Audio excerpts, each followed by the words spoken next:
पार्ले जी ये सिर्फ एक बिस्किट ही नहीं बल्कि हम करोड़ों भारतीयों की इमोशन है जो आजादी के संघर्ष के समय से ही हमारा साथ निभा रहा है। वर्ल्ड वार 2 के दौरान भी ये ब्रिटिश इंडियन आर्मी के बीच खूब डिमांड में रहा था और आज सड़कों पर प्रोटेस्ट हो या बच्चों का टिफिन बॉक्स, चाय का बेहतरीन साथी हो या छोटी छोटी भूख का इंस्टेंट इलाज, पार्ले जी हर जगह अपना फर्ज निभाते नजर आ जाता है। ये दुनिया का सबसे ज्यादा बिकने वाला बिस्किट है जो न सिर्फ लोगों के मुंह में मिठास घोलता है बल्कि हजारों लोगों की नौकरियां बचाकर उनकी जिंदगी को सुनहरा भी बना चुका है। लेकिन एक समय ऐसा भी आया था जब पार्ले जी की सेल्स लगातार गिरने लगी थी और कंपनी का नुकसान बढ़ता जा रहा था। तभी एंट्री हुई शक्तिमान की और बेच डाले इसके 2000 टन बिस्किट्स। लेकिन ये चमत्कार हुआ कैसे? पिछले 30 साल से बिना प्राइस को बढ़ाए भी पार्ले जी इतना सक्सेसफुल कैसे है और कैसे एक छोटी सी जगह से शुरू होकर पार्ले जी आज पूरी दुनिया पर राज कर रहा है? आइए इसके बारे में जानते हैं। दोस्तों, बात है उस समय की जब देश आजादी के लिए संघर्ष कर रहा था। तरह तरह के आंदोलन चलाए जा रहे थे और उन्हीं में से एक था स्वदेशी आंदोलन। इस आंदोलन से प्रभावित होकर सिल्क व्यापारी मोहन दयाल चौहान ने भी देश के लिए कुछ करने की ठान ली।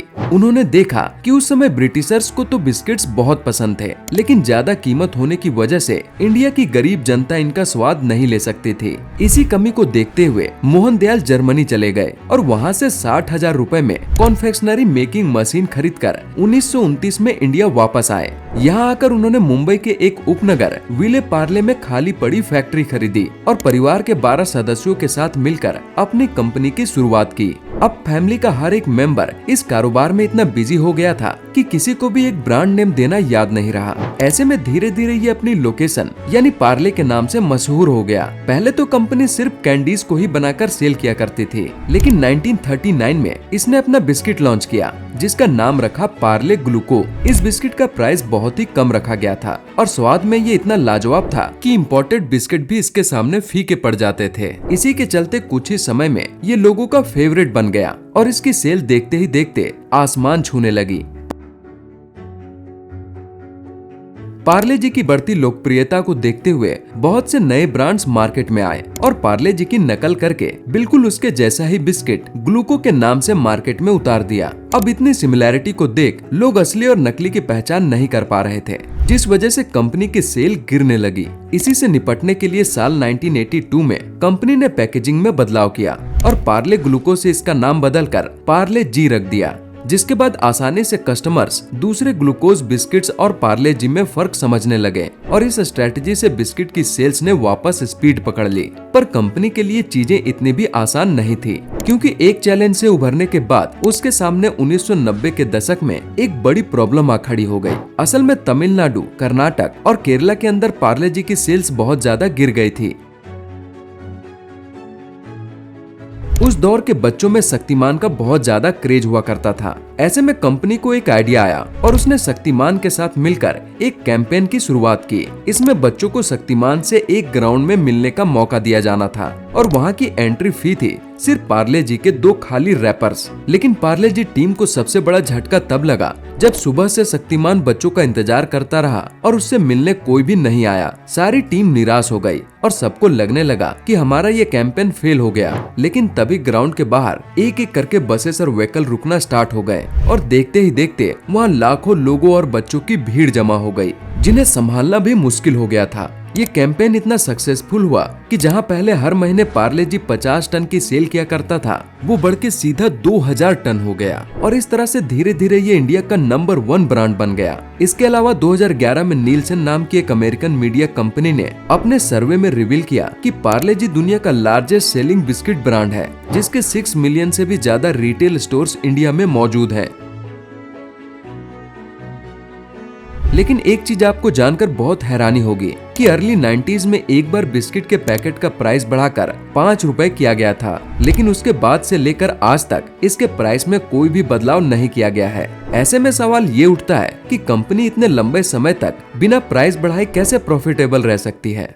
तो दोस्तों इसके पीछे की वजह है कंपनी की कोर वैल्यूज, जो है लोगों को सस्ते बिस्किट प्रोवाइड करना। ऐसे में इसने प्राइस तो इंक्रीज नहीं किया, लेकिन पैकेट के साइज को छोटा करते चले गए। जैसे कि पहले 5 रुपए वाले पैकेट का वजन 90 से 100 ग्राम तक हुआ करता था, जो अब घटकर 50 ग्राम के आसपास रह गया है। खैर क्वांटिटी जो भी हो, पर पार्ले जी के टेस्ट में अभी भी वही जादू है जो इसकी शुरुआत के दौर में हुआ करता था।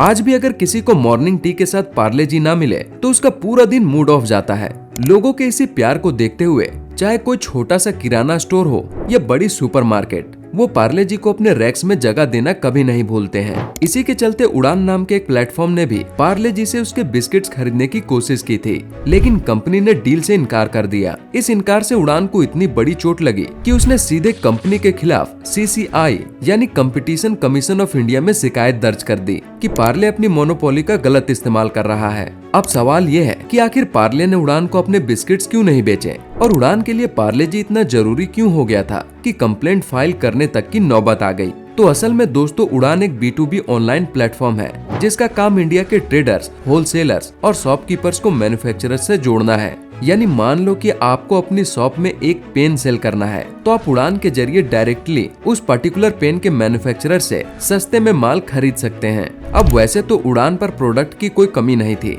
लेकिन एक चीज उसमें मिसिंग थी और वो था पार्ले जी। अब जैसा कि हमने पहले ही बताया कि हाई डिमांड की वजह से हर एक किराना स्टोर पार्ले जी बेचता है। ऐसे में जितने भी दुकानदार उड़ान के पोर्टल पर जाते और वहाँ उन्हें पार्ले जी नहीं मिलता था, तो ये उन्हें बहुत ही डिसअपॉइंट करता था। इसी प्रॉब्लम को सॉल्व करने के लिए उड़ान ने पार्ले जी से कांटेक्ट किया कि हम आपके प्रोडक्ट को आपसे खरीद कर डायरेक्ट रिटेलर तक पहुंचा देंगे। बीच में ना कोई मिडिलमैन रहेगा और ना ही कमीशन देना पड़ेगा, जिससे कंपनी को काफी फायदा पहुंचेगा। ये ऑफर सुनते ही पार्ले ने ठुकरा दिया और कहा कि हमारा डिस्ट्रीब्यूटर कंपनी के इम्पोर्टेंट स्टेक होल्डर्स हैं और थोड़े से फायदे के लिए हम उन्हें बाहर का रास्ता नहीं दिखा सकते। इनकार सुनने के बाद गुस्से में उड़ान ने कंप्लेंट फाइल कर दी। हालांकि CCI का फैसला भी पार्ले के हक में गया और उसके इस स्टेप से उन हजारों लोगों की जॉब बच गई जो इसके डिस्ट्रीब्यूशन नेटवर्क से जुड़े हुए हैं। इस केस के बारे में जब लोगों को पता चला तो पार्ले जी को लेकर उनके दिल में प्यार और भी ज्यादा बढ़ गया और इसके कस्टमर्स भी पहले से ज्यादा बढ़ने लगे। FY22 का डाटा देखें तो पार्ले जी ने $2 बिलियन की सेल की थी। साथ ही ग्लूकोज बिस्किट इंडस्ट्री में इसका मार्केट शेयर 70% से भी ज्यादा है।